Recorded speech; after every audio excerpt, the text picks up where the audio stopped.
કબડ ચાલતો હતો. તેને રસ્તા પર એક કપડું મળ્યું. કપડું જોઈ ઉંદરે વિચાર્યું કે ચાલ ને આ કપડાની એક સરસ મજાની ટોપી સીવડાવી આવું. તો ઉંદર ગયો દરજી પાસે. દરજીભાઈ પાસે તે કહે, દરજીભાઈ મને આ કપડાની સરસ મજાની એક ટોપી સીવી આપો ને. તો દરજીભાઈ કહે, જા તારા જેવા ઉંદર માટે મારે ટોપી સીવવાનો સમય નથી. તો ઉંદર એમ કહે, એમ કચौरी में जाऊंगा, सिपाही को बुलाऊंगा, मारो खिलाऊंगा, तमाशा में देखूंगा. એમ કહી દરજીભાઈ ડરી ગયો અને તેને ટોપી સીવી આપી. ટોપી સીવડાવ્યા બાદ ઉંદરે વિચાર્યું કે સરસ મજાની ટોપી ઉપર સરસ મજાનું ભરત ભર્યું હોય તો કેવું સારું લાગે. તો તે ગયો ભરત ભરવાડા પાસે.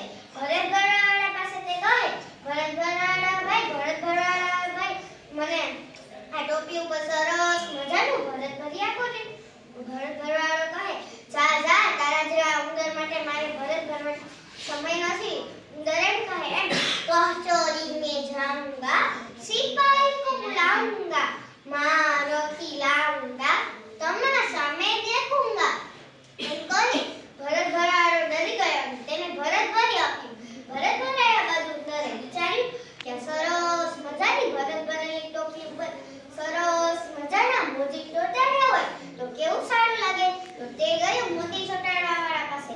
મોતી ચોંટાડવાવાળા પાસે તે કહે, મોતી ચોંટાડવાવાળા ભાઈ મને ટોપી ઉપર સરસ મજાના મોતી ચોંટાડી આપો ને. તો મોતી ચોંટાડવાવાળા એમ કહે, જા તારા જેવા ઉંદર માટે મોતી ચોંટાડવાનો સમય નથી. તો તે ઉંદરે એમ કીધું, એમ कचौरी में जाऊंगा, सिपाही को बुलाऊंगा, मारो खिलाऊंगा, तमाशा में देखूंगा. એમ કહી ભરત ભરવાડ મોતી ચોંટાડવાળો ડરી ગયો. તેને મોતી ચોંટાડી આપ્યો. મોતી ચોંટાડ્યા બાદ ઉંદરે વિચાર્યું.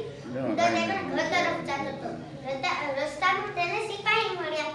સિપાહી એમ કીધું, હટ રસ્તા ઉપરથી હટ, રાજાની સવારી નીકળે છે. તો ઉંદરે કીધું, એમ રાજા કરતા તો મારી ટોપી ખૂબ જ સરસ છે. તો રાજા ચીડચીડાઈ ગયો અને તેને ટોપી લઈ લેવાનું કહ્યું. સિપાહીએ ટોપી લઈ લીધી. તો ઉંદર એમ કહે, રાજા ભિખારી, રાજાએ મારી ટોપી લઈ લીધી. રાજા ભિખારી, રાજાએ પાછી ટોપી દઈ દેવાનું કહ્યું. સિપાહીએ પાછી ટોપી દઈ દીધી. તો ઉંદર એમ કહે, રાજા મારાથી ડરી ગયો. વાર્તાનો બોધ આપણે બુદ્ધિથી કાઢવો.